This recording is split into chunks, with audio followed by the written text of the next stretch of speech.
What's up, you guys? Sean Ross Sapp. This is May 3rd, 2023. Welcome to Fightful, specifically our post AEW review. If you're new here, we're here every night after Raw, after SmackDown, after NXT, after Dynamite, Rampage, ROH Impact, all that good stuff. We are here this Saturday after Backlash, but not just here on youtube.com/Fightful, where you should be leaving a thumbs up and subscribing. We're over on FightfulSelect.com, the best $5 in the business.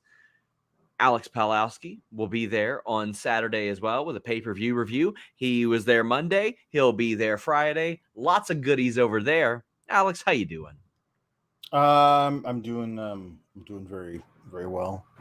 Very happy for a now former colleague. And now I get to blame him for everything bad that happens on AEW. I can't wait. That should be fun. Can't wait. And yeah, actually, this is a lot of fun. There's something developing out of this show that might be my favorite thing AEW's done in like years, depending on how they handle it. But I'm so excited. Jeff Jarrett in a tag title match. It's that. It's definitely that. It's not that. It's Satnam Singh in overalls. That was legitimately and objectively hilarious to me. It was. I found that amazing. Yep. Mm-hmm. I'll tell you what else I found amazing. We had teased it since last week, and we had a big update on FightfulSelect.com. I will read directly from that. Please subscribe to FightfulSelect.com. It's the best $5 in the business. You get exclusive news stories at least a couple times a day, up to 40 podcasts a month as well. Just $5. It would mean an awful lot to us. But this evening, Will Washington was announced as the newest signing of All Elite Wrestling. Will Washington of Fightful and Grapsity, well, formerly of. Now, Grapsity will continue Saturdays with Righteous Reg and Phil Lindsay. I'm so happy to keep them involved. I know that they had thoughts about it and stuff, and they felt like they should continue this show. But I'm going to read Tony Khan's specific tweet. And guys, remember, leave a thumbs up, get your super chats in, get your humper chats in. We would greatly appreciate that. That's how you get your question or statement read on the air. But he says he's the new AEW Wrestling Administration Coordinator, working in many areas of wrestling, live events, social media, creative, PR. He has a great wrestling mind. He's here backstage tonight at Wednesday Night Dynamite live on TBS, and it's official. Will Washington is All Elite. Now, I did Will Washington's last episode of Day After Dynamite last week. I was made aware of this early last week, and I'll give you guys a little bit of background. As recently as 2 weeks ago, Will said, "Hey, what are your plans for the Collision post shows?" And I said, "Friend, it is yours if you want it." And I didn't hear back from him. And I said, it's not that unusual to not hear back from Will. Sometimes a little slow to respond, but yeah.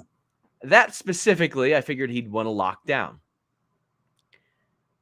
And then we have a conversation a couple days, and I want to say he was being courted by another wrestling website as well, which I was very happy he didn't go to. But he told me that it was a very, very, very real possibility that he goes to All Elite Wrestling. And Will has been very candid about how the last 5 or 6 months have been for him. He spoke about that. About losing his day job on Grapsity. And I want to say he handled that with remarkable grace considering the circumstances. And I won't go around the circumstances, but had it been me, had it been done at that point in time, I would have thrown a goddamn hissy fit over the circumstances. And he was a man, and he handled it with style and grace. And I just respect this guy so much. And a few years ago, I met Will Washington in person in Denver. We had known each other for a little while, but I was there on a vacation, and Will helped lighten up a very awkward situation. And I just spent some time with him, and I was like, man, this is the type of guy I want to work with. This is a guy that I want as a part of this team. This is a person that I want to be a part of what Fightful is. And I was like, one day, I hope that works. And within a few months, he called me up and he pitched Grapsity to me. I have been pitched over the last few years, at least 300 podcasts at a bare minimum. This is the only one that I left the immediate conversation and said, yep, this is going to work. When you're starting a thing like that, you wonder who the personalities are. Will Washington, Righteous Reg, Phil Lindsay. Well, I was familiar with all them, and I knew that they were going to cultivate the right type of environment and the right type of audience that we wanted. They're good people, and they do good work. Yep. And I knew, first off, the show's going to make money. We're not going to be costed. We're not going to be going into a hole. Nope. Because of these guys and their show. We knew it was going to make money. And it blew away expectations. Grapsody is one of the greatest wrestling podcasts in the history of wrestling podcasts. And we have been so fortunate to have it, and we're so fortunate to get to keep it. And Will Washington has such a brilliant wrestling mind. And I have had the good fortune of being able to see some of that wrestling mind when we have conversations, especially his encyclopedic wrestling knowledge and his recall and his memory and all that wonderful stuff. And he said, I think I'm going to have a role similar to that of Rob Fee in WWE. That's the way it was kind of put to me.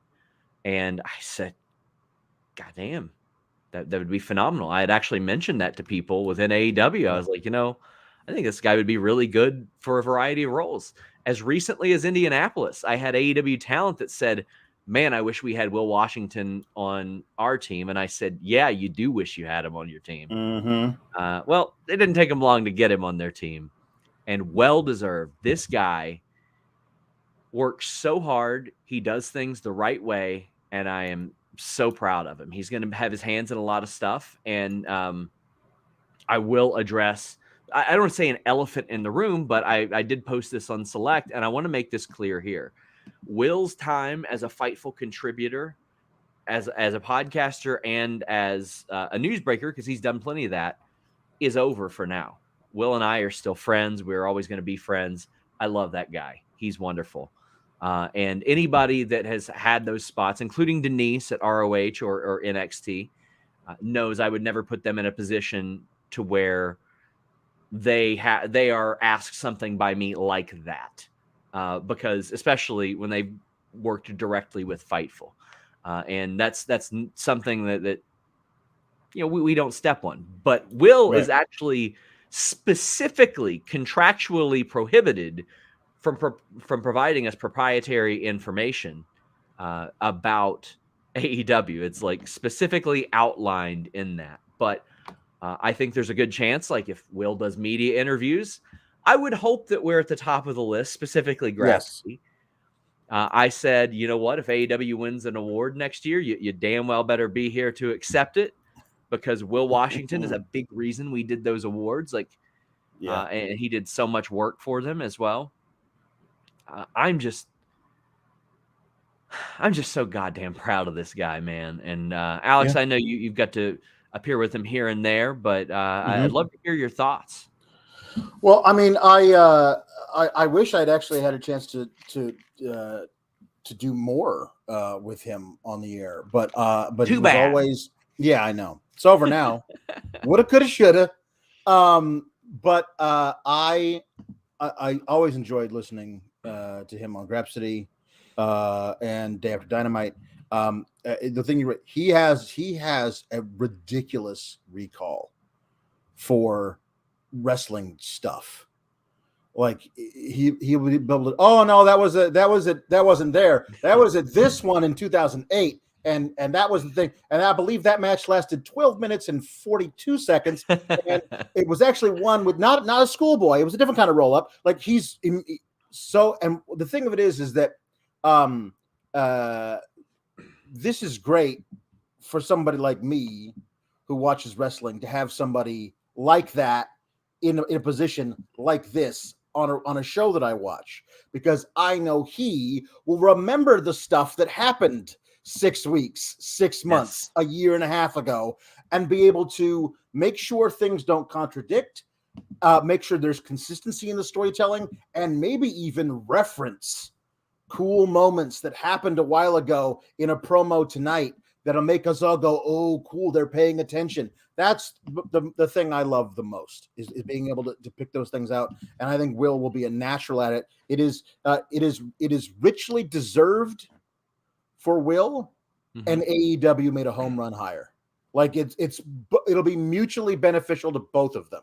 Like there's not a better guy for this kind of thing than Will, and AEW is going to be perfect for it. So, I mean, AEW has largely had wrestling people, and I mean people from within the industry as a part of their company. Like in WWE, they brought in Rob Fee, and they bring in outside people all the damn time, like on their writing team and stuff like that. But this is uncharted territory for AEW. And I had a conversation with him, and I said, you know what? Some people will probably give you the look like, well, that's a dirt sheet guy. Like, I get the feeling Max Caster is probably still going to look at him like that based on his reaction there. But I know that Will has the most disarming personality possible. Like he's so if you have a conversation with Will Washington and you walk away from it mad, well, then you're the asshole. Yeah, you're the jerk there. I want to get right into the super chats and humper chats. Bless this man for making us some money one last time. Trey Cash, always generous to us, saying, after seeing Will's All Elite graphic, it's so much easier to accept him not being a part of Fightful. So proud of that man. All I need now is Alex Yas graphic with a picture of him in the leather pants with the Yas logo, and the universe will be balanced. I would love that. I think that would be great. That's why last week, if you saw me on Day After Dynamite, I was just over the moon, man. I was just so happy. I shed tears of joy for Will Washington. I shed tears of joy for AEW in this situation because I know the kind of guy they're getting. I did drop Tony Khan a message, and I was like, listen, man, you got a good one. Also, please hire Jeremy Lambert so you can get him the hell away from me. That would be nice too. And I got a thank you and a be careful what you wish for. But I'm very proud of Will.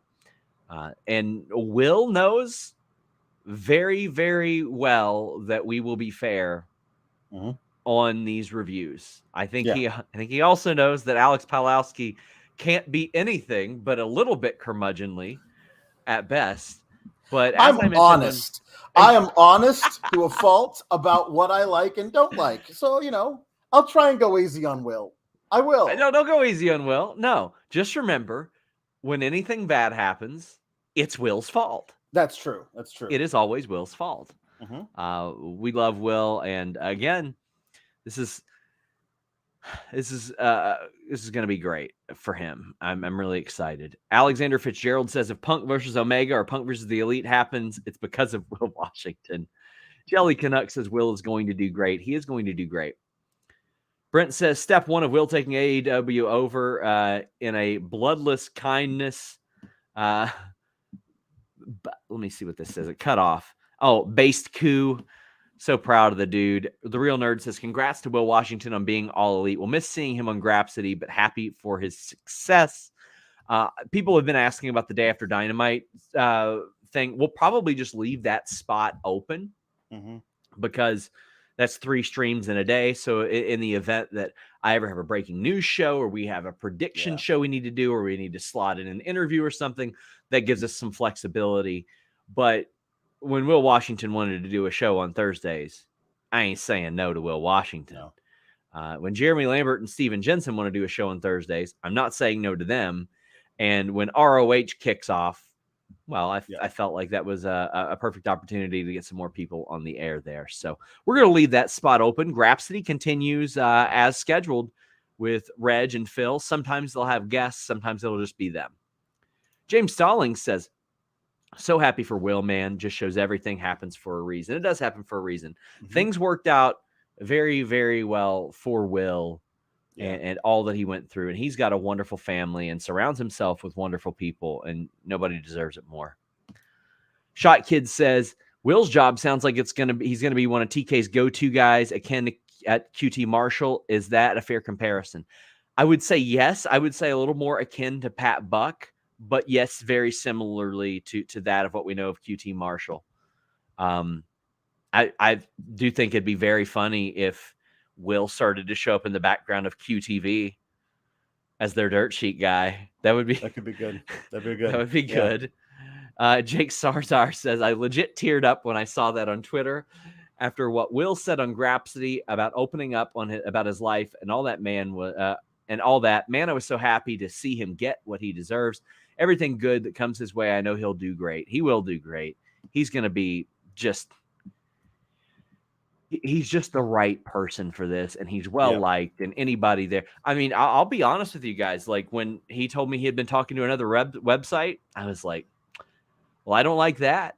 I don't like that one bit. Like, because he can do, I believe he can do everything that I do and do it just as well. And I'd rather have that as a part of my team. But if he's going to AEW, I see that as a graduation. I am selfishly incredibly happy for him. Yep. Man, Eloquent says, can't wait till we see Will on BTE. I would love it if he played a dirt sheet guy on BTE. Like, he's just hiding behind stuff and feeding me news. Tom LaValle says, he should wear one of those hats with a little thing that says press stuck in the band. Like be an old-timey journalist. Tom LaValle says, when something goes wrong on the Bleacher Report app, blame Doc Mueller. When something goes wrong in AEW, we can now blame California. Jaden Fox says, are we sure it's only Will's cousin that's named Swerve? His Grapsody farewell had me choked up, but I love him getting such great opportunities. Yeah.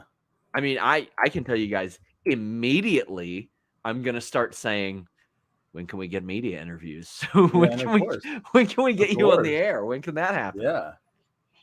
Ricardo says, big ups to Will. His success is well-deserved. I had somebody on Twitter that was like, oh, well, now WWE is going to be worried that all their news is going to AEW because of him. And I was like, as opposed to what? My Patreon?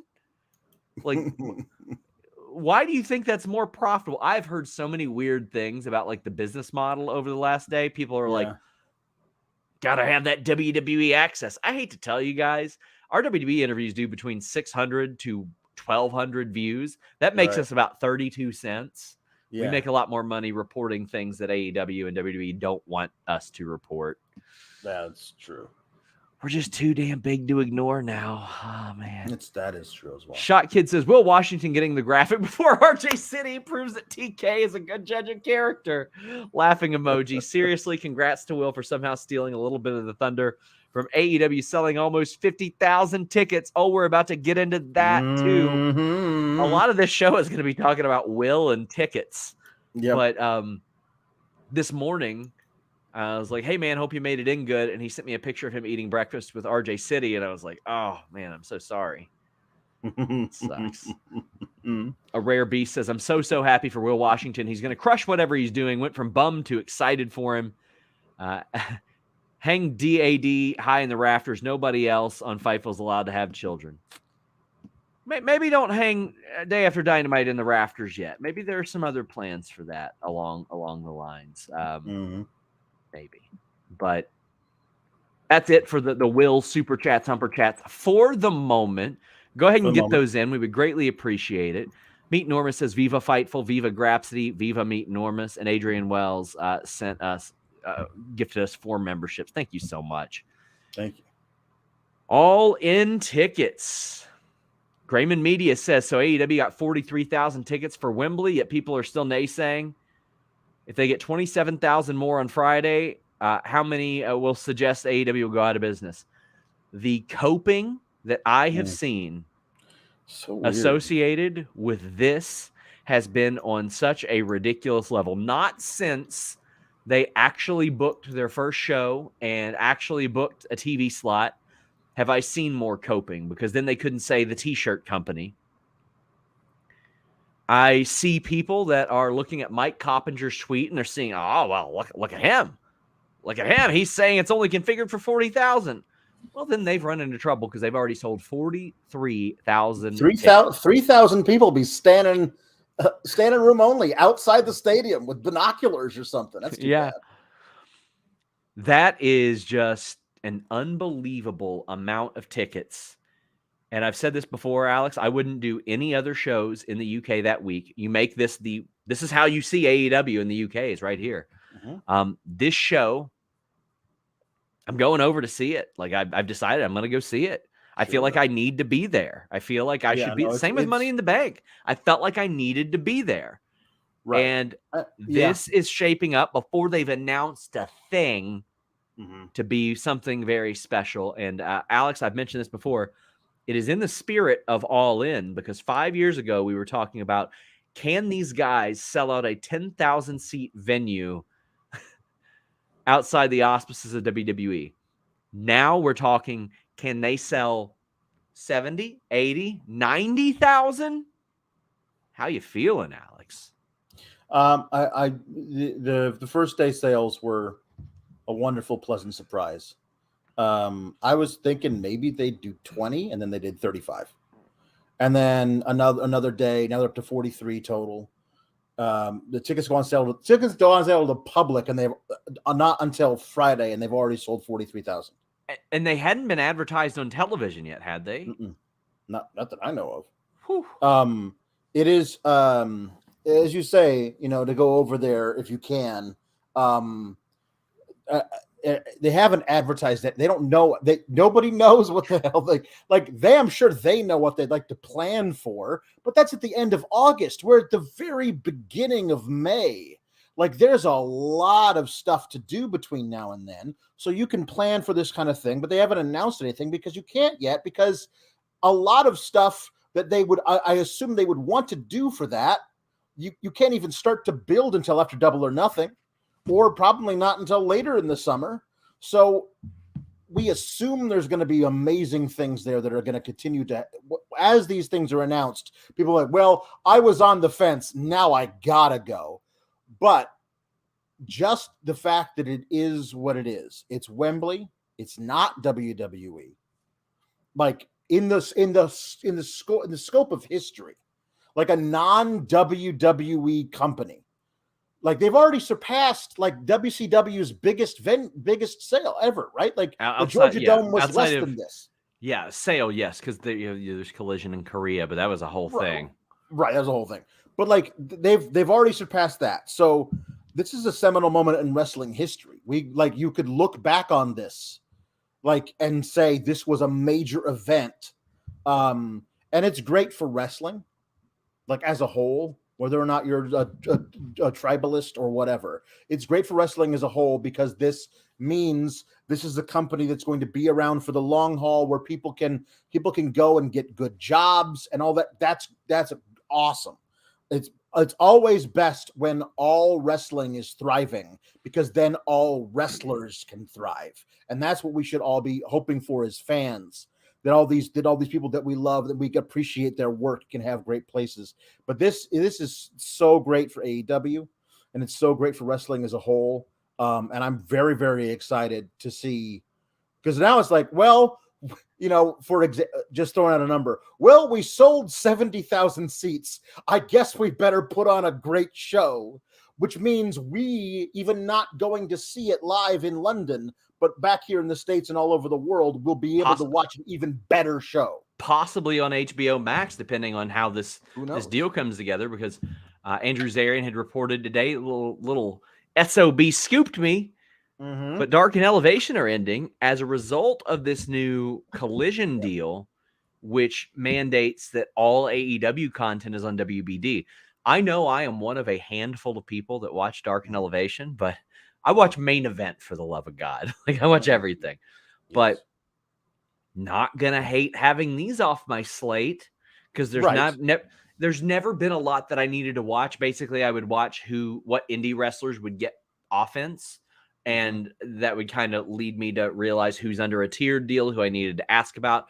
As we reported on FightfulSelect.com, I believe talent will still get those opportunities on ROH, because that is not a part of the deal. But I'm hoping that this is a new all-encompassing WBD deal, where their live events, their special events, are on HBO Max as well. And if I'm AEW, especially if I cater to a young audience, I want to be on the same network as Euphoria and Barry and even Succession. I want to be on that, because it has objectively done incredible things for WWE. Whenever I would get those, for background, you guys will notice on FightfulSelect.com, best $5 in the business, subscribe today. I post producer lists and backstage notes, and a lot of times that I will get like gate information and like record setting numbers. A lot of times I will also see on those lists that when they update them, this is the most watched like Royal Rumble ever. Well, that's because it's on Peacock, and a bunch of people that would have never subscribed to WWE Network have access to the Royal Rumble because they're watching Parks and Rec or 30 Rock or some The Office from forever ago, whatever the hell it may be. You want that if you're AEW. So to me, if HBO, Warner, offers you anything even approaching what you were making on pay-per-view, throw it on that $20 a month service and rock with it. Yep. Orion Ben says a lot of folks are looking real ignorant on All In. Wow. Alexander Fitzgerald says ticket sales are at 43,000. That's half of Wembley sold already just from pre-sale with no matches announced. How many fans do you see them getting? I was guessing 60K, but I think 70, 80 is possible. I think over 70. I think over 70 at least, because we still got pre-sales to go, and we haven't even hit general on sale. Right. I think people underestimate how many people just don't know how to deal with pre-sale stuff and don't want to bother with it. Yeah. What do you think? I do think that that seems to be a fair goal. But I don't know if what people are hoping for comes to pass, and AEW is in the midst of its biggest money feud in its history with CM Punk versus the Elite. I'm not saying those matches would necessarily happen in Wembley, but certainly you could see like a 6-man tag happening, if not like the actual Punk versus Kenny thing or whatever, if any of that is actually going to happen. Once those start to be like, holy crap, that's going to be at this thing, they might plateau at around 55, 60.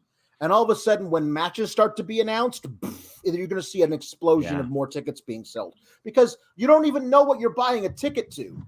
You're buying a ticket to a seminal event, but you have no idea what exactly you're going to get to see. And there are a lot of people who will not put down their money until they know at least part of what they're going to see on the card. And once that starts to be announced, then you're going to see people buying tickets. Parker Hines says, great opportunity for AEW to expand their fan base into Europe. It's a great opportunity for a lot of things. Yep. Sawyer says, considering All In and arguably AEW happened because of Dave Meltzer tweet and Cody saying bet, this is the most bittersweet part of Cody's departure, but I'm happy for the exciting year to come. Yeah, I mean, Cody was such a big part of that. I wonder how he truly feels about it. And Darren says, got an AEW All-In ticket, AEW Fan Fest ticket too. Any advice when I see MJF at a meet and greet in London? Tell him you know me. That will conjure up an interesting response. Tippy Stir says, Will Washington better be a playable character. Fight forever. G Bro wants Reg versus Jeff Jarrett. No DQ confirmed. I would watch that. Yeah. Eloquent says, off topic, but so happy to see Trinity on Impact. Me too. I think it's a great fit for her. Yeah, it really is.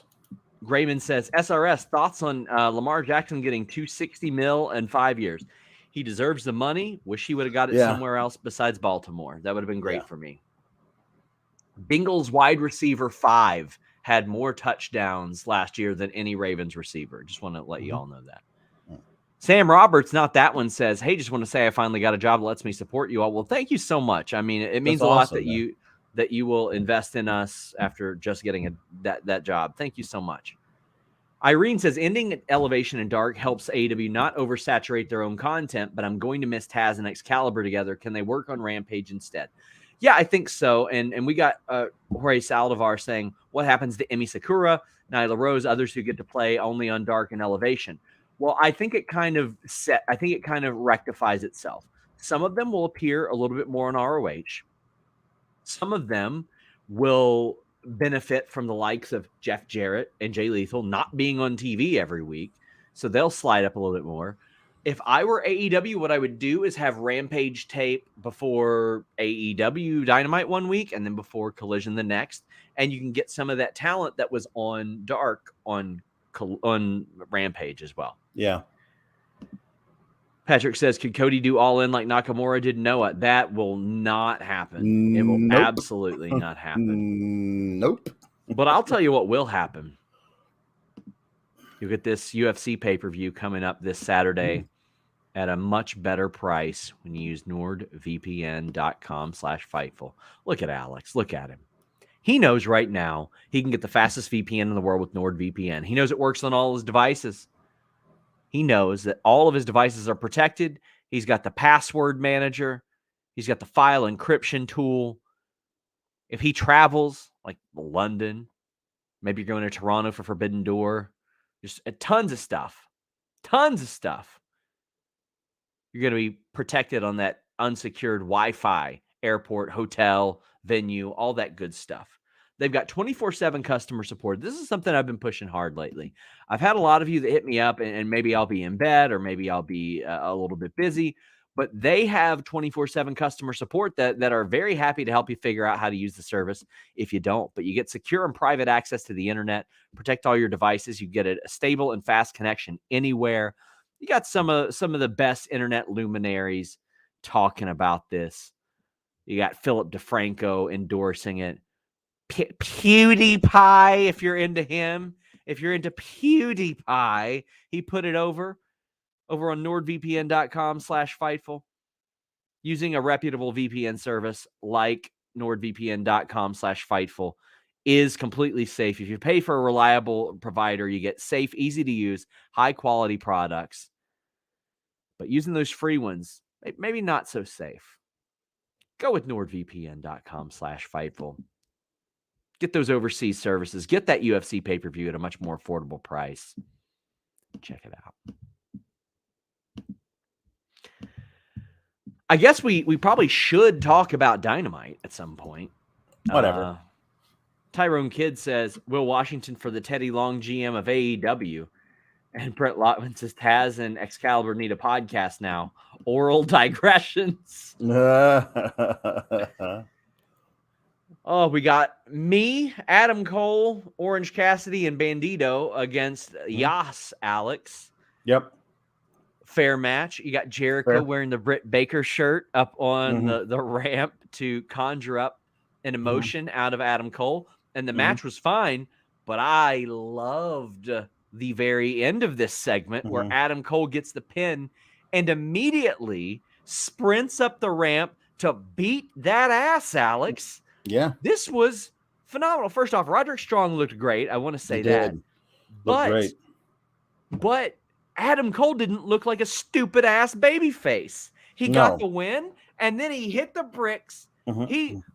I want the Bengals to have him replace Trenton Irwin. Yep. He ran the 4.2240 all the way up that ramp and whipped that ass. That was phenomenal. I loved it. It made him look so much smarter, like he had his eyes on the prize. Then he's like, cool, let's do this. Yeah, no, that was great. That was great. Adam Cole getting to be, it is one of those things that, like, I don't know why I have such a visceral negative response. It has nothing to do with it being Jericho. I just don't love the whole, like, what a coward. He wouldn't protect his woman when she was being beaten up. Well, like, the context of it is that you handcuffed him to the bottom rope. And it was, there's like, I never enjoy heels cutting promos like that or talking about it where, like, they leave out valuable context. But I did appreciate that not only did Adam Cole get his revenge on Chris Jericho, but also Britt Baker got her revenge on him as well. It remains to be seen if the Outcasts are ever going to show up and be a part of the Yas story again, or if that was a one-off thing. I assumed it was a one-off thing, but but everyone talking about how it was Jericho who masterminded it made me think maybe they were going to like join forces in some ways outside of it. This is I think Jericho's the perfect guy for Cole to have his first match back with. Adam Cole beats him, and then we just move on. I don't need Adam Cole to be locked in something with Chris Jericho for 6 months, but I don't think he will. Perfect guy if he wins. Thing. Yeah, well, yeah, that is my feeling as well. That Jericho will set up something for Punk instead. I thought this was great. Like they had to pull Adam Cole off, and then backstage, Jericho gets smacked by Britt, and she rips the shirt as well. I thought that was a really, really great approach. Yeah. Orion Ben says back-to-back weeks, AEW had SRS and Will. Who's next?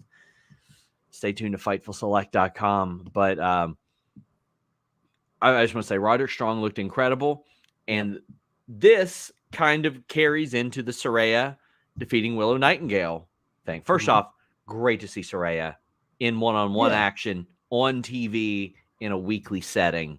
She gets the win.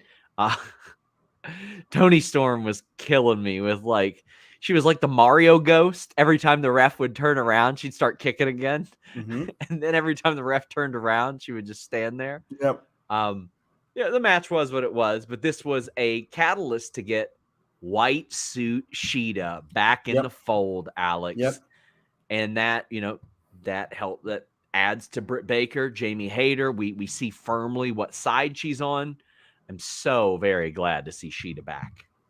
I confess to having been worked for about 4.5 seconds.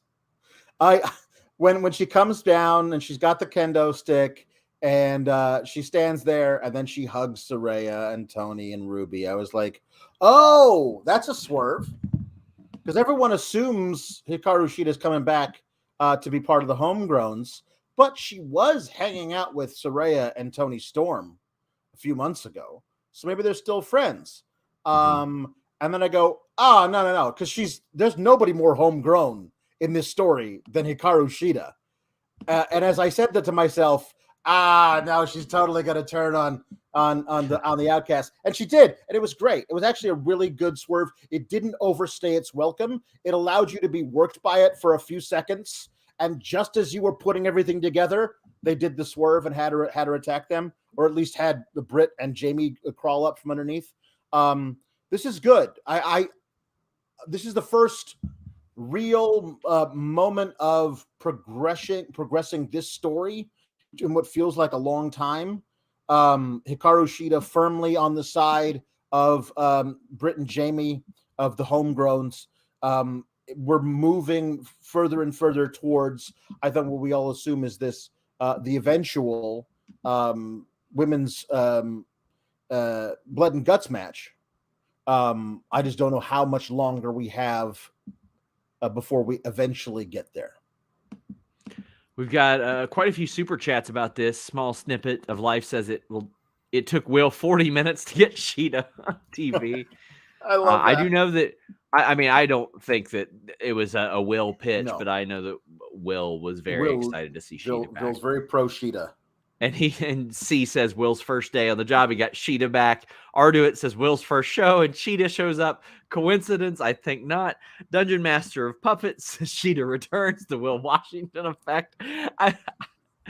Listen, in my experience with the Tony Khan, I wonder how he would react if Will did even sarcastically get credit for all the good stuff, too. That would be really fun.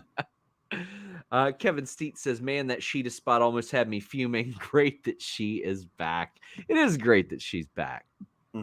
House of Black promo. Sawyer says, AEW continues a banger streak since Revolution. Briscoe Farm. Sammy watches the product and that damn open house promo. Congrats, Will. What did you think of the House of Black promo? This is my everything. All right. House of Black as the trios champions, they haven't felt like this is the thing, and I feel like Will Washington's the kind of guy who would think like this. Okay, so not everybody is a champion the same way. House of Black has such a different feel to them, such a different aura. They should be a different kind of champion than anybody else before or after.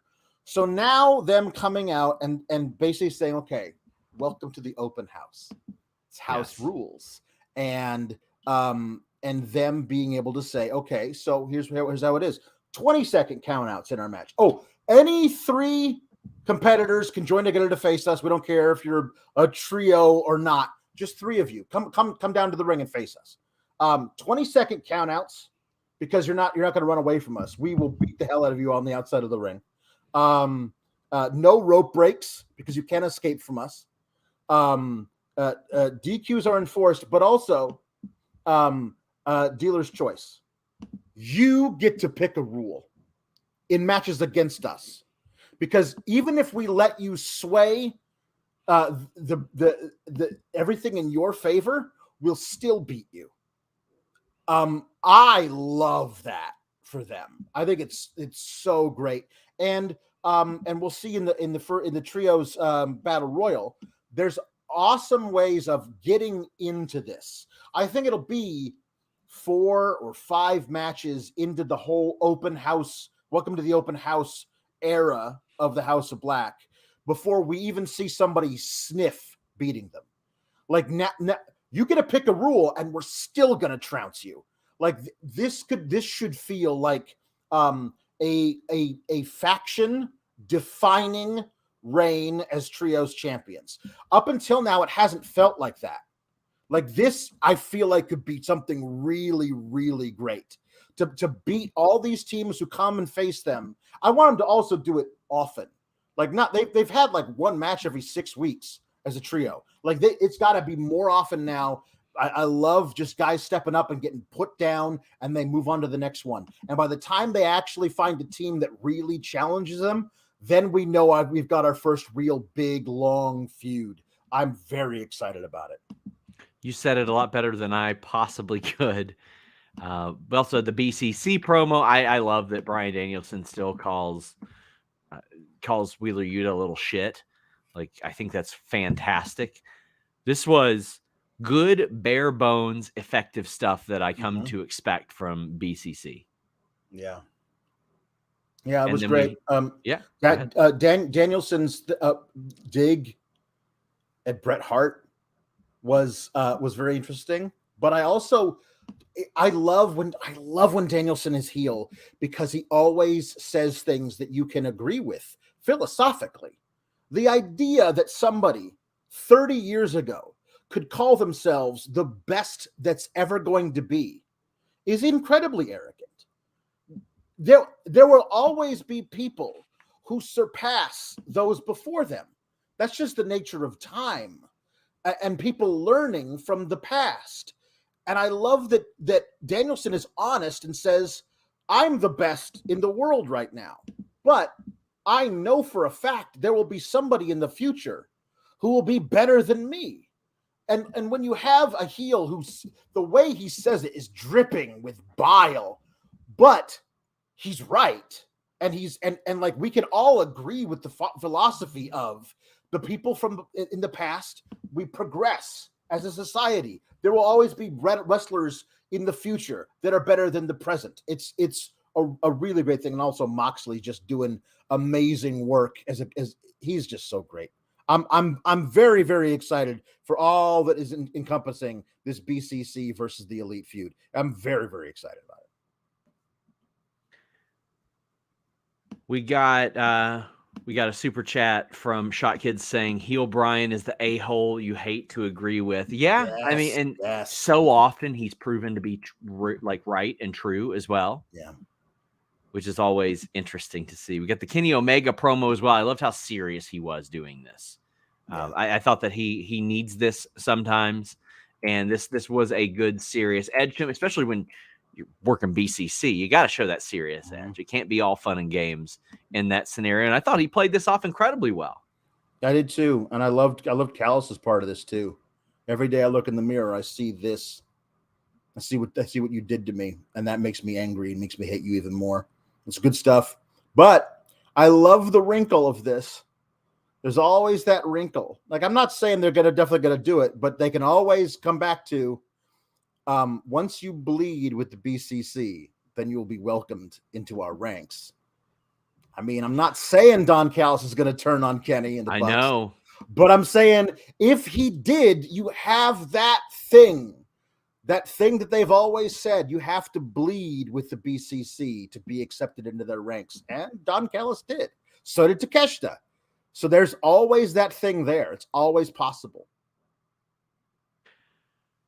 He bled, Takeshita bled. I'm looking at this and I'm like, ooh, all right then. Mm-hmm. All right then. Wardlow defeated Logan LaRue. I don't think there is any relation to Lash LaRue. I don't think but so. Christian Cage challenges Wardlow afterwards. Hell yeah. First off, hell yeah. Can't wait for this one. Wardlow crushing people weekly. I'm cool with that. Just have it lead to something else. You have the quick squash match, then you set up to the actual match. Why not, I say? I love this too, where Wardlow calls out Luchasaurus because he assumes that's the thing we're gonna do. And Christian says, oh, no. The title shot isn't for him. It's for me. And that's great too, because even though it is a title shot for Christian Cage, you know Luchasaurus is getting involved. And there will definitely be big old Hoss versus big old dinosaur battles coming down the pike, and we'll be all be better for that. Reminder, guys, get in your super chats, get in your humper chats. We would greatly appreciate that. Oh, Alex, I loved this vignette, this video. I didn't like what emerged from the video. Yep. And I actually felt like we'd be on the same page, even though you are a pretty notorious Lethal and Jeff Jarrett hater, understandably so. I don't want to see them wrestle a match at the pay-per-view. This would have been great on Dynamite or Rampage, and it would have been suitable, whatever. But I don't need to see FTR versus these two at the pay-per-view. I'm sure FTR are probably like, hell yeah, brother, one of those, but I'm not. How you feel? Yeah. I thought this was fun and harmless. And the best way for me to... I'm talking about the match specifically before we get into the segment. Yeah. The match that comes out of it. Listen, when Jarrett beat Dax, this is what I was afraid of. And then when I heard, because I didn't watch it, when I heard that Lethal had beaten Cash, because it was on, I don't know what time it was on, noon. I have no idea what time Rampage was on Friday, but I couldn't watch it live. But I heard that he had beaten Wheeler, and I was like, "That's what they're gonna do. They're doing this at the friggin' pay-per-view, aren't they? They're because they each won that that's not how you build. I don't think that's how Tony Khan would build to just a regular Dynamite match. He's used this them to the pay-per-view, and unfortunately, that's what they're doing. I don't know, man. I understand that especially Dax, but also Cash, are big time old school wrestling fans and are over the moon to be able to wrestle against Jeff Jarrett and Jay Lethal at the pay-per-view. This is not what I want to see. It's their first pay-per-view match back as champs. We can assume, please, that they're going to retain, and then they'll move on and they'll do other things. Maybe they're going to do the thing CMFTR if CM Punk comes back. There's stuff that they can do there moving forward, but yeah, no, the announcement of the challenge, which of course you assume FTR will answer the challenge, just made me just very sad. The segment was freaking incredible. You've got this unusual friendship with Jeff Jarrett, Jay Lethal, Sanjay, and Satnam, and they show up at the Briscoe farm to help him do some manual labor. I loved Jarrett on the mower, and also Jarrett teasing playing Alone with My Baby Tonight, which he can't play. Nope. Papa Briscoe comes over and he's like, watch out for these guys. And they acknowledge the fact that they already know Jay Lethal. They've known him for years. but Jeff Jarrett's a carny. Giant Satnam just grabbing babies and stuff. This was a phenomenal video. Yeah. Phenomenal. Shirtless, overalled Satnam Singh. Biggest pair of overalls since Haystacks Calhoun. I don't know if you can buy those off the rack for a fella 7'5". That was fun. Sanjay Dutt being just smaller, but also shirtless in coveralls.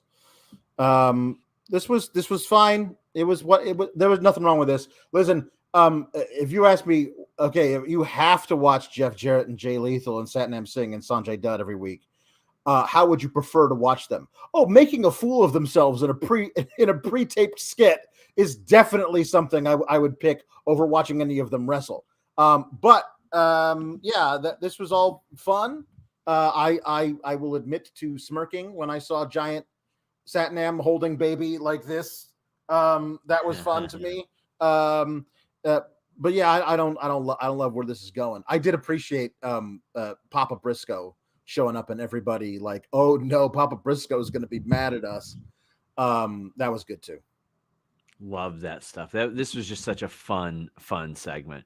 We got a few super chats about this one. Make sure you guys get them in. Shot Kid says, I understand the fatigue with Jarrett and Lethal, but them at the Briscoe farm sold me on the tag title match. Gold. Sanjay and Satnam need to keep the coveralls through Double or Nothing. Okay, well, that would be funny. I would like that if they wore like hillbilly gym gear for a while. But I don't know that I needed it to lead to Double or Nothing. Right. That is a major date in the calendar for AEW. Brent Lockman says farm is called Them Birds, and Shy Town Spur says this is a great episode. Will Washington, Booker of the Year. Horrible week for the Alex agenda as Jarrett majestically driving the tractor was cinematic. The Alex agenda. I love that. I do have that. Jake says, will booking Jeff Jarrett's title match at Double or Nothing, or will booking Jeff Jarrett's title match at Double or Nothing, Booker of the Year, when you think you can't love him anymore? Well, I'm also excited for the firm deletion on Friday. I think the ingredients associated with this can make it one of the best ones that we've seen. Should be a especially lot of fun, like Stokely and Zay. I look at these and I go, ooh, this could be a whole lot of fun. So I'm actually going to tune in early and watch that. But got Ricky Stark defeating Juice Robinson clean. This was a hell of a match. This was they were just going at it, man. And these are two guys that you look at and you watch them work, you hear them talk, and you go, okay, they could be a lot more than what they are. They are this very unique area of AEW where I think they could both easily explode into the upper mid card, the main event level scene. But right now it's kind of monopolized with MJF. Like he's got his thing, and they've got 4 guys they're elevating to the main event right now. So no problem with these two bubbling under, but Juice Robinson was bumping his ass off, especially that spot off the stair area. This match was killer, Alex. It was great. That's why I got so excited when Juice Robinson showed up out of nowhere to attack Ricky Starks. I was like, their eventual match is going to be a humper. I'm looking, it's great. And then after that whole thing, as they were like hip deep in that feud, then they added Jay White to the mix. That's some good stuff as well. So I thought this was excellent. I love the spear and then immediately going for the Rochambeau. I'm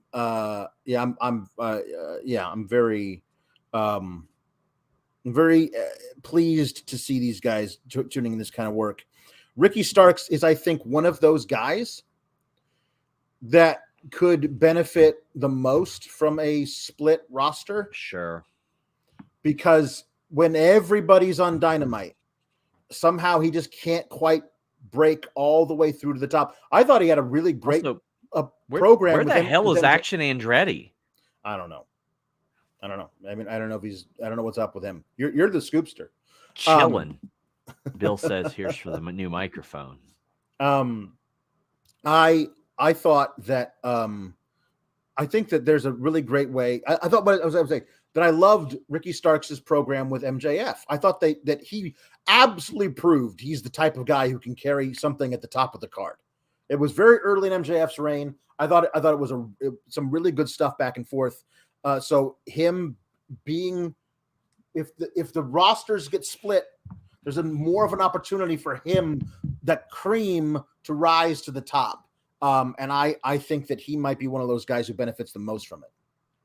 Zach says, SRS, you should ask Will. I can't. Let me reiterate. Will is contractually prohibited from providing proprietary information specifically to us. Specifically to us. Actually, Andretti apparently has been conscripted to the ROH ranks. Well, yeah, I mean, he has been. He's done some indies and stuff like that. Like, I know he has been. I'm just like, where the hell was he tonight? Right. Bizarro Big L says, actually, this is to the trios thing, so we'll get to that momentarily. We've got a few more super chats. Zach Schimmel saying, getting close to 2 years. Just wanted to say, no matter what wrestling you like, just enjoy wrestling. Everyone wins when you do. Hell yeah. Thank you to Dungeon Master for becoming a member on Fightful's YouTube. We are for those that become members on YouTube, I don't promote that a lot, but a lot of people gift those. And I wish we could gift Fightful Select memberships. I truly do. But I'm starting to release some unused content from our 6-year history on these member things, like some unlisted videos that maybe we did for written features, things like that. Sawyer says, also for those in the back, Kenny referred to the pain BCC inflicted on everyone except Hangman. This is cinema. Mm-hmm. That is a good point. Pro Wrestling Podcast says, Will, that is all. We got a bunch of Sheeta super chats again. Good. We've got Zero Prime saying, wish we could see full pics of House of Black's new belts. Also, Hikaru Shida fan Will knows what's up. Will Washington booked Shida to get to the champion again in front of crowds. I would imagine that is something that he'll push towards. I think Shida and Jamie Hayter in a top level women's feud. Ooh boy, that would have some slappers. Meet Normus says, much like the great Will Washington, I'm a huge Shida fan. White suit Shida, heel or face, whooping ass has me hosing myself down. The meat is titillated. You love to hear it. You really love to hear about titillated meat. Mm-hmm. Very few things make me happier than titillated meat, other than making sure that your own meat is manicured, Alex. And manscaped.com and the code FIGHTFUL will help get you there. Guys, it's 2023. Women or men in your life, I don't want you running around in the weeds like Jeremy and Joel. No. They want you trimming it. And fortunately, Manscaped has all those tools that you need at manscaped.com and the code FIGHTFUL. Save 20%, get free shipping, and get 2 free gifts right now when you go there. But they have such an incredible deal, no matter what it is that you're after, whether it's ball toner, whether it's the hedge trimmer, whether it's their fantastic beard kit, whether it's their weed whacker, ear and nose hair trimmer. They have so many different options to take care of you in the bathroom, and it doesn't stop there. We're talking about shampoo, conditioner, body wash, all that good stuff as well. Manscaped.com and the code FIGHTFUL is just next level when it comes to keeping you clean. Absolutely love it. Everybody that tries it has rave reviews. It is legitimately the best beard trimmer, the most easily adjustable. You're able to use it with a quick knob instead of taking an attachment off, reattaching, vice versa. It's phenomenal. Go check it out. They've got everything from boxers to formulation to tools to sets. Manscaped.com and the code FIGHTFUL. You're Julie Cutler now, Alex. There you go. Look at that. Yep, there I am. Excited to have Julie Cutler back on the post Double or Nothing show. We truly adore her. Thank you to 1LT Photo. Mike Lima says, not going to lie, Christian Cage is TNT champ. Talking about every dead dad every week would be one hell of a title run. And Will Washington is an S tier higher for AEW. Yes, he is. How do you feel about the possibility of Christian Cage as a singles champion in AEW? I would personally be in favor of it, given the right creative. Given the right creative. Absolutely. I think especially with he's got his personal right hand of doom or whatever he calls it. Yeah, Christian being the champion, and he's like, he's got the dinosaur that can beat up people for him. Yeah, I think that you can make that work. I mean, I don't. The TNT title feels like it needs a decent length reign. Maybe Wardlow drops to Christian, and Christian's the one who has the decent length reign.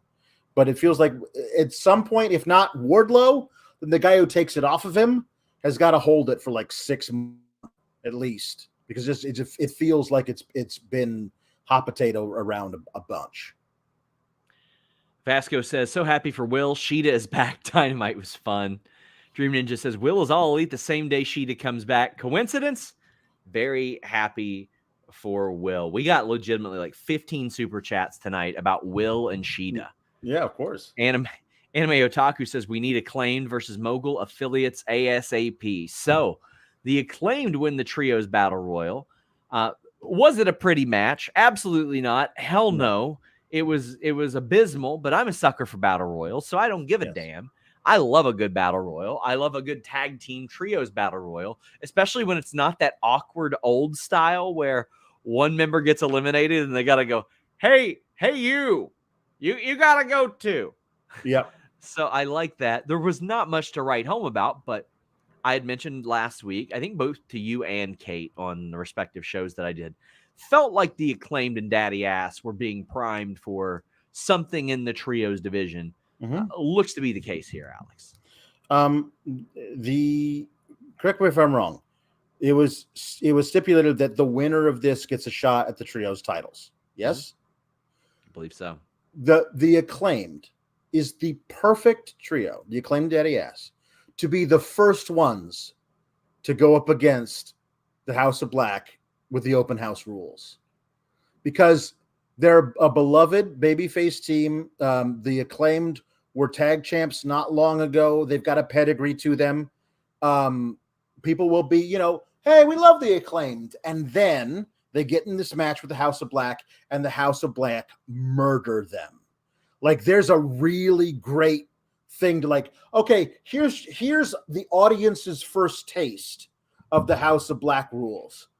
And the Acclaimed come down, like you have Max do a rap about the House of Black, and then they just get murdered. Like, there's a really cool way of like, okay, so this is what we're in for. Every time a new sacrifice walks down the ramp into the House of Black, like, there's some really good stuff. Also, I love the idea of the Acclaimed having the first dealer's choice. Like, I don't know what Max and Anthony Bowens and Daddy Ass are going to pick, but I love that they get I think it's going to be a really good first showcase of the open house. Is something I have not been as excited for something sight unseen just after a promo about this in a very, very long time. I'm really looking forward to it. We've got Bizarro Big L saying, congrats to Will. Class act. Grapsody will be his legacy. Bowens, Penta, scissoring with no fear. Should Arn start a faction when Griff returns? He has Wardlow, Pillman, and Brock. Name ideas for the other members or other members. Appreciate you guys. Happy May the 4th to all.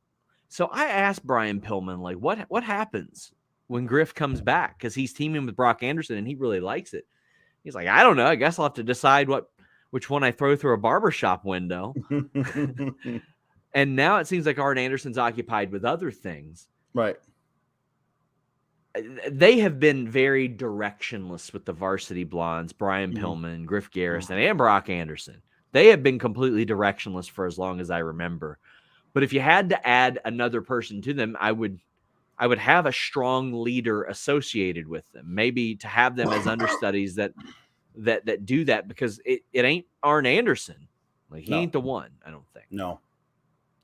Michael Arenari says, when AEW airs Collision, how do you see the direction with talent? Would it be bad if we see talent from Dynamite show up on Collision? I don't think it'll be that strict. I really don't think it'll be that strict. But yeah, I think you're going to see people cross over as they become comfortable with it. Yeah. Our good friend Destiny FOMO says, seeing the tweet about Will during my stream made me step away for a moment to collect myself. My heart is full tonight. Congrats to Will. We love Will Washington. Well, we love Destiny FOMO too. She has always been incredible to us and just wonderful. And, you know, we love Will. We're so proud of him. Thank you to Zach Schimmel for gifting a YouTube membership. We have Jack Perry and Darby Allin interviews, and we had an MJF Sammy interview that was meant to be very cheesy and corny. What did you think about that, Alex? I love this is another thing. I feel like this is something that's going to continue under Will Washington. I believe that about him. Sammy being like, I went and watched back the last episode. There was nobody else in that car. Tell me the car's full. I can't come with you. What the hell? And then MJF immediately having a lie for it was so great. Like, listen, I'm really sorry. I should have told you earlier, but I've been having some back issues. And if I had to sit upright in the back of that vehicle, I had to lay down. I knew it. And I should have told you. And I'm really sorry. And I know you won't be my best friend anymore. And it was really great. It was really, really fun. But also I always hate a wrestler hasn't watched the week before. Like nobody else called them and said, hey, by the way, MJF was lying to you about something. I really loved that Sammy watches the product. I think that was a really cool little touch. And I thought this was a fun little thing. I'm excited to see now going forward all of the little interplay between all of the guys who are going to wind up in the Double or Nothing main event. We also saw MJF approach Jack Perry and had some words for him. He confronts Jack Perry, but he's like, if you dropped the good guy routine, you could be at the top. We led to the match. Darby and Jack Perry get the win over MJF and Sammy, which we knew was going to happen. And I can't wait for this absolute fuck damn slapping humper of a main event. Mm-hmm. I cannot wait. I know MJF's going to win. Big shocker. MJF's going to win the match. I don't care. Now, I would have saved the flying Canadian destroyer for this match. I think that would have been a phenomenal false finish, but I cannot wait. Cannot wait for this. Spencer, however, says, what a dumb ending. Sammy said, screw a 1-versus-1. Well, he didn't trust MJF. He didn't trust him at all. How are you feeling about the match and the destination? Because we are getting this 4-way main event, which I think is the first of its kind in AEW pay-per-view history. Yeah, I think you're right. It's a perfect use of it. It is one of those things that I maybe Darby, but I don't think you would get an MJF versus any one of these guys one-on-one. Like, that wouldn't feel like a pay-per-view main event. But MJF versus all three of these guys in a fatal 4-way absolutely feels like a main event for his reign. That's great. This tag match was a lot of fun. I really enjoy the interplay of MJF and Sammy. It's one of those things of like, I don't know how you get there after the fatal 4-way, but I really like the idea of Sammy and MJF just hanging out and being buds for like a good section of MJF's title reign post like through the summer. Like they really work well together, honestly. Like, their interplay is really funny. Them being beaten up and retreating to the corner to hug the guy, and then MJF does it after Sammy did it to him. That's really fun stuff. There were some good spots. I love Jungle Boy hitting the running forearm and laying there trying to cover the guy, but didn't realize that Darby had tagged himself in and has to frantically get out of the way so he doesn't get coffin dropped. I love that none of these guys trust each other. None of these guys like each other. And there's levels to how big of a baby face or a heel they are. There's nobody that's like, okay, well, these two guys are like, none of that. They're all very different, and they can all go in the ring. This is going to be a very, very good match. I'm so excited for this main event. Like, from an in-ring perspective, MJF always delivers. He always delivers, like in big matches or otherwise. Like sometimes on TV, he'll have like a really good like WCW 1993 Saturday night match, which I friggin' adore. Yeah. But then like when he got in there with Darby Allin, oh boy, he had a point to prove. This is going to be something special. What did you think of the mashup theme, which Sammy was very excited about? The mashup thing was very fun. I honestly, if you got Mikey Ruckus around, I wonder how many guys he could do that with. You know what I mean? That could be really, really fun. I'm excited to see if they do that anymore with other people who wind up being a tag team for a while.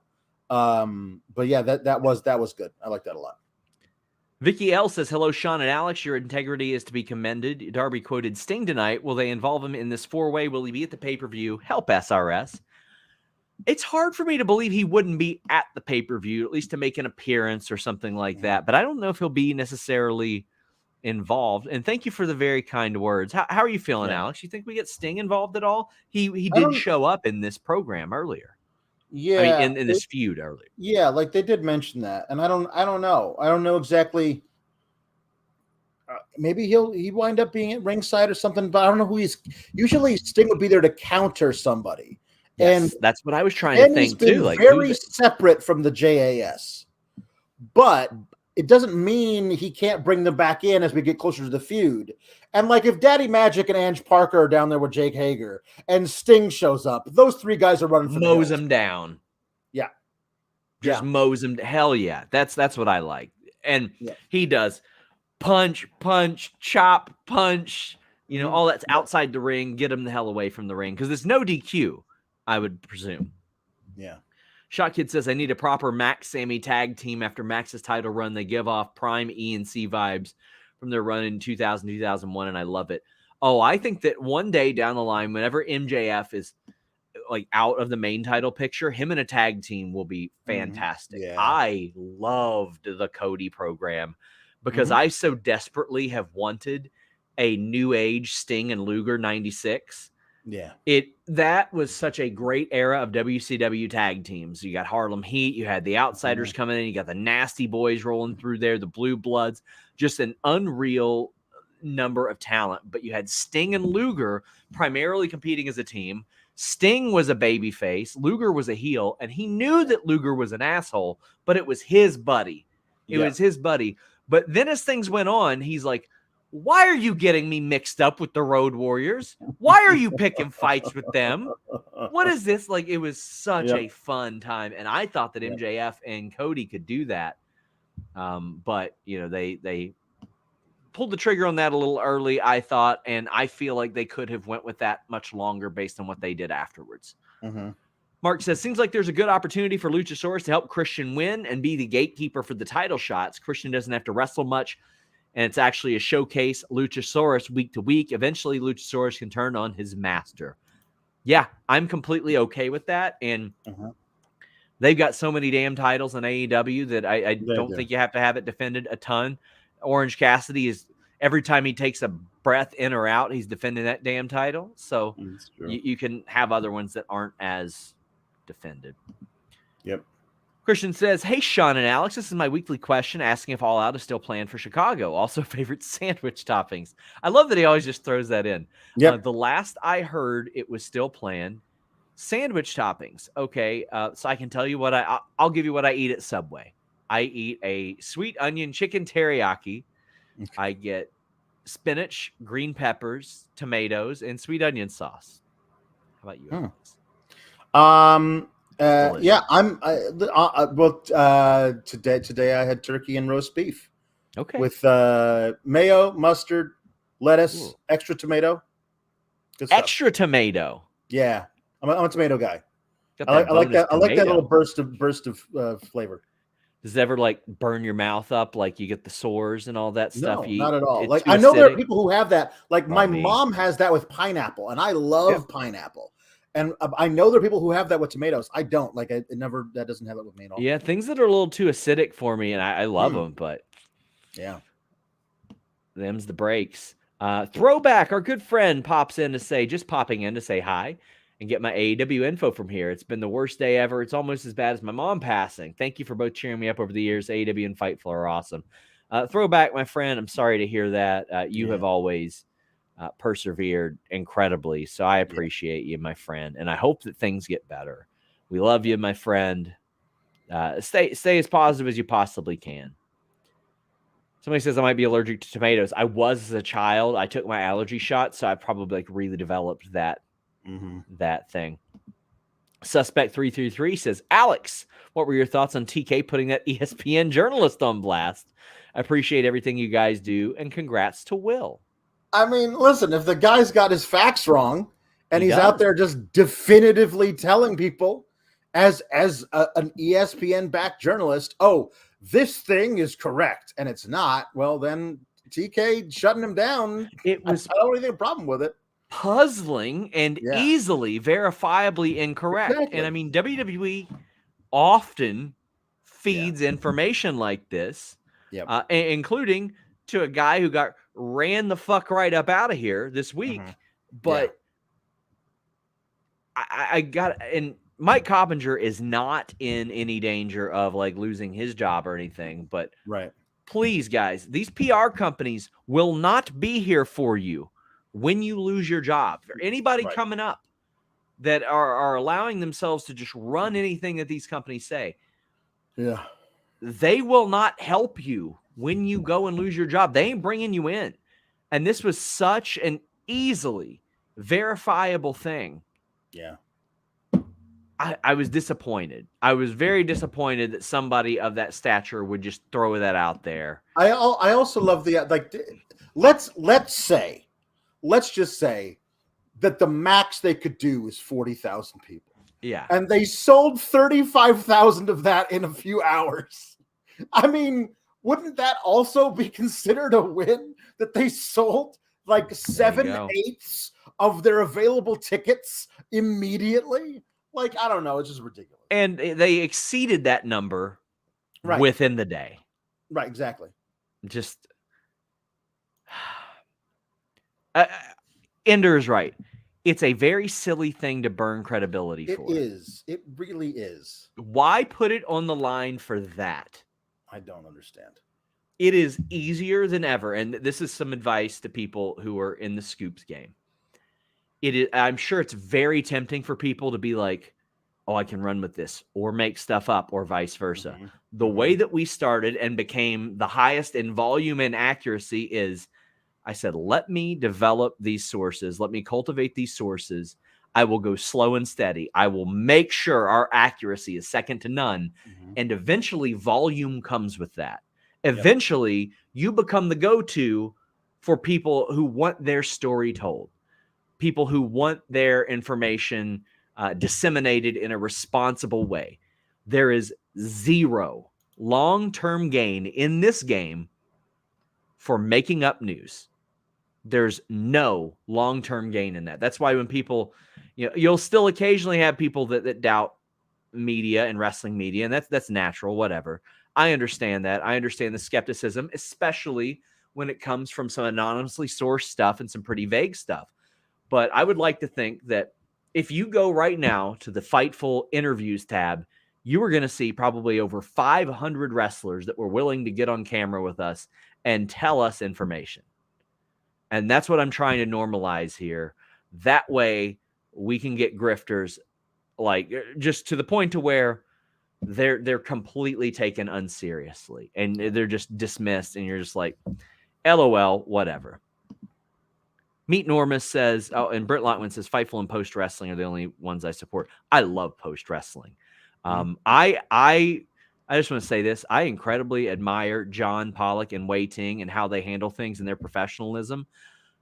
Can't be me. I can tell you my personality type is not theirs, but I have an immense amount of respect for their professionalism and how they handle things. And again, we are categorically different in how we do handle those things. But I admire those guys so much. We got Meet Normus saying, Meet Normus is currently smoking chicken thighs and wings, bacon wrapped shrimp, and pineapple shrimp skewers. Which belt will Takeshita win first? I think the international title. Yeah, I think that's a good bet. I think I love the idea of that title becoming a little bit more international after a long Orange Cassidy reign. I'm not saying that he's going to be the one to beat Cassidy, but I think that he will have that title. I'm actually Meat Enormous. I'm going to try to learn how to like smoke and cook some barbecue and stuff like that this year. I'm very excited. Got my pellet grill. Love it, man. C says, hope Kate's doing okay after her TikTok live. Seems like she was. I talked to her on the phone earlier. It seemed like she was doing good. She just wanted to clear up some misinformation around that Louis Dangor situation. And obviously, to address any of that, I had treated him very unseriously for about 2 years. I had deemed him unfit to be like associated with Fightful on the air. I think he appeared on some overbooked stuff, but we did not aggregate his news. Even on this very show or other shows, when people would send in super chats and say, hey, what do you think about this report? I'm like, listen, they have a content partnership with WWE. I cannot take them seriously. I had reached out because I knew there were a lot of concerns, people saying that we coddled Louis and all that. I want to explain the approach towards Louis versus other people, because I saw people compare him to Billy Batty, who is a bigot, threatened assault on me, threatened assault on women. Saw him compared to Zero News, who tried to get our site shut down, made fun of a sick and dying woman. Saw him compared to Brad Shepard, who is a bigot of every kind and an incredible sexist. To Alfred Konuwa, who said horrible things about the Grapsity guys, tried to get a charity that I had been associated with and that we had donated tens of thousands of dollars to disassociate with. Before yesterday, we had no reason to meet him with haste in that regard. His news to me was almost to the point of parody, and I had no reason to not have basic human interaction with him. Obviously, the things that we found out and the way that he treated some people that matter an awful lot to us became known last night. And now I do not have a reason to have basic human interaction with him, whether it be positive, negatively, or indifferently. But dozens of occasions, anybody who watches our shows or subscribes to Fightful Select or follows me on Twitter has seen numerous times where I've debunked their news or said, what the fuck are you doing? Or said, I do not respect his work or his approach. But also, I had somebody that said, hey, well, I came to you about him asking questions in character at a press conference. I don't give a fuck about press conferences. If you want to start up a wrestling website called Wrestling with Donuts and ask in-character questions about donuts, I'll think it's silly and stupid, and it wouldn't be my approach. But it's your time. You can do with it what you want. I'll roll my eyes at it, but you know what? It's your own thing. I don't care about that. I care about how people are treated interpersonally and feeling safe in this type of environment and this type of space. And that's where I drew the line. As far as wrestling takes and all that stuff goes, I don't care about your wrestling takes. I don't care if you disagree with me, anything like that.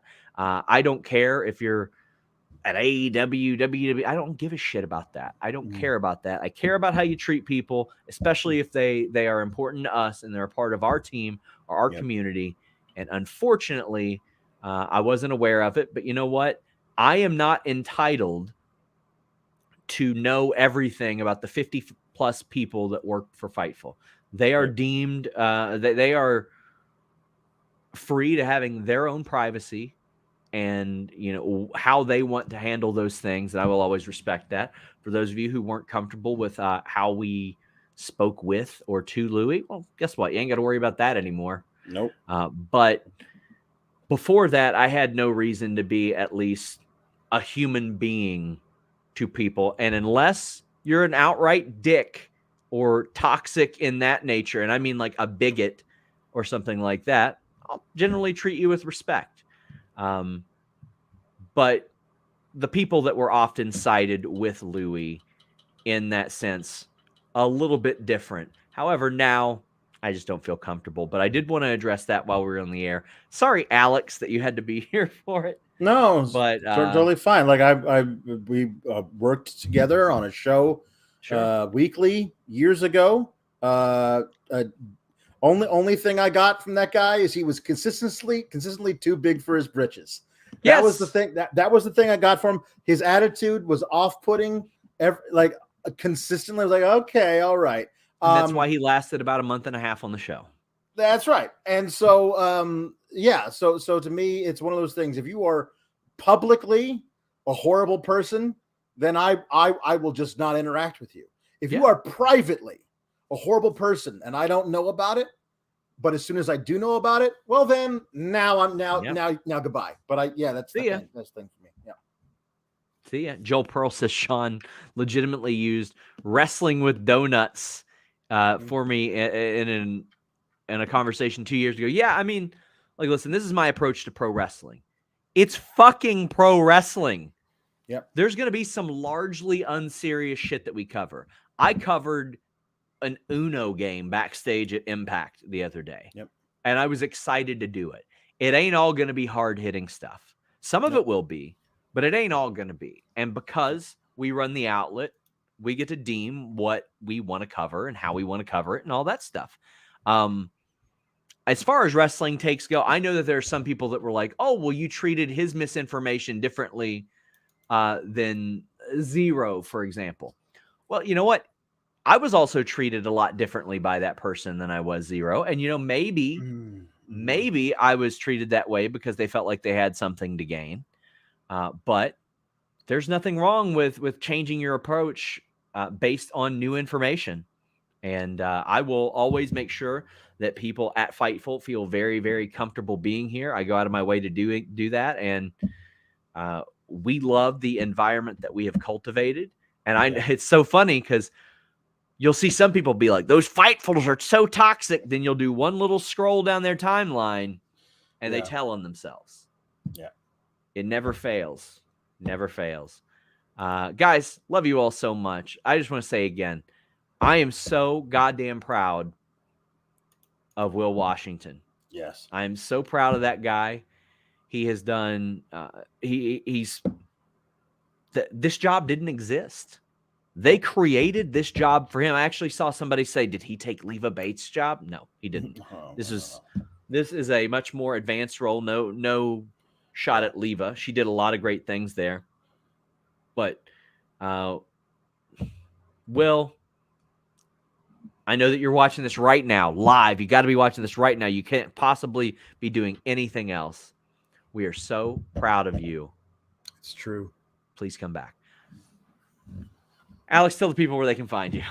You can find me on the Twitter at Alex Sourgraps. You can find me on Fightful Select, reviewing Raw every Monday night after the show with Kate, reviewing SmackDown on Fridays, usually maybe after the NBA playoffs. I don't know. We'll get back to Rampage. I don't know if that's actually going to be a thing anymore. Who knows what's going on? Dark's gone. Rampage? I don't know. But I'll be reviewing SmackDown on Fridays, at least for the time being, on Fightful Select. And on Tuesdays, reviewing NXT with Kate as they rebuild after losing a bunch of people who are currently champions. Guys, thank you all so much. It has been a very long week. Tonight ended up being a very, very good night. We're back here. Spotlight on Thursday. Subscribe to FightfulSelect.com. We're out.